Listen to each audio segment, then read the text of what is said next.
এই ঘরের দিকে পুরা দমে পুরা পানি একবার জাম রয়েছে, ইয়ার ঘরে ডুবে গেছে অন্তর্বর্তী, আর ইয়ের দিকে চলার মতো না, ঘর থেকে বাইরের মতো না। আমরা বড় বিপদ আছি, বিপদগ্রস্ত মানুষ, পানির যে সমস্যার মধ্যে আছি, আমাদের ঘর বাড়ি সব ডুবে গেছে পানির মধ্যে। আমরা রান্না বাড়া খুব কষ্ট পাইতেছি, আমাদের যদি আপনারা দয়া করে কিছু সাহায্য সহযোগিতা করেন। বাস প্রথম দিন যে বৃষ্টি হয়েছে ওই বৃষ্টিতে আমার বাড়িতে পানি ঢুকছে, ঘরে ঢুকছে। আমার ঘরের সাইল ছিল, সাইলের ডাম কাটতে পড়েই প্রায় 2-3 ঘন্টা সাইল নষ্ট হয়ে গেছে। বর্তমানে এগুলো খাওয়ার মতো না, আছে এক জায়গায় আশ্রয়, এখন আবার আরেক জায়গায় চলে যাচ্ছে, কেন পানি উঠতেছে। আমরা দিশাবন্ধ 7 নম্বর ওয়ার্ড, 7 নম্বর ব্লকের লোক, আমরা সবাই পানির তলে আছি, আমাদের জন্য সবাই দোয়া করিবেন। আছে যারা সাহায্য করার মতো তৌফিক আছে তারা আগে আসিবেন ইনশাল্লাহ। আপনাদের প্রতি আমাদের আবদার রইল।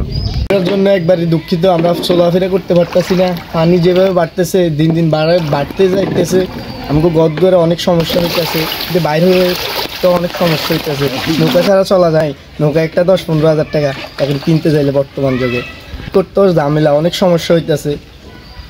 দিশাবন্ধু দক্ষিণ পাড়া একটু খেয়াল রাখবেন আমাদের দিশাবন্ধুর দিকে, আমরা অনেক সমস্যায় আছি। বনগঞ্জ উপজেলা দিশাবন্ধ থেকে বলতেছি, তবে আমার ঘরের 1 বিঘে বাকি আছে পানি, আর জানি তো বাড়ির সামনে মাঝে আমার পানি, এই কারণে আমি গামছা পরে আসছি, বাজারের দিকে যাইতেছি। তবে আপনারা যেভাবে সহযোগিতা করেন, তবে আমাদের দিশাবন্ধের দিকে একটু ভালোভাবে লক্ষ্য রাখবেন।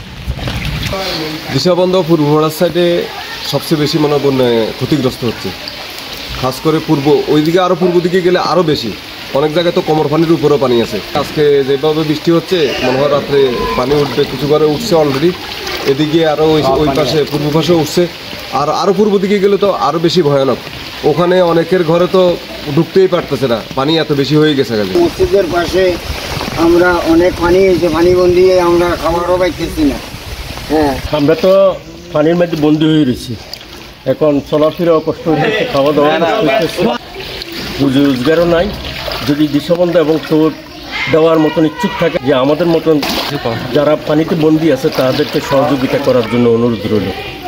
আমাদের মানুষ খুব বন্যাতে আটকে গেছি, যদি কার কোনো ইচ্ছা থাকে আমরা কিছু হেল্প করি, এটুকু অনুরোধ করতেছি। যে আমাদের গাছগুলো পানি উঠে গেছে, খারাপ যেতেছে, আমরা এই অবস্থাতে আছি।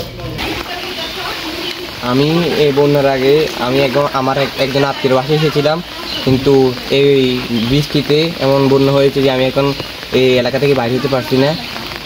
এই দেশে এখানে অবস্থা খুবই খারাপ, ঘরের মধ্যে পানি ঢুকে গেছে, মানে সবাই অনেক খারাপ অবস্থায় আছে। আপনারা সবাই এই গ্রামের দিকেও দেখবেন, মনোহরগঞ্জের দিকেও দেখবেন, খুবই চাপ দিচ্ছে। ডাকাতি নদীর পানিগুলো সব এদিকে বয়ে যাচ্ছে পানিগুলো, এই পানির কারণে মানে এদিকের বন্যা কবলিত মানুষগুলো খুবই কষ্টে আছে। সবাই ওনাদের জন্য দোয়া করবেন, আর যতটুকু পারেন সাহায্য করবেন।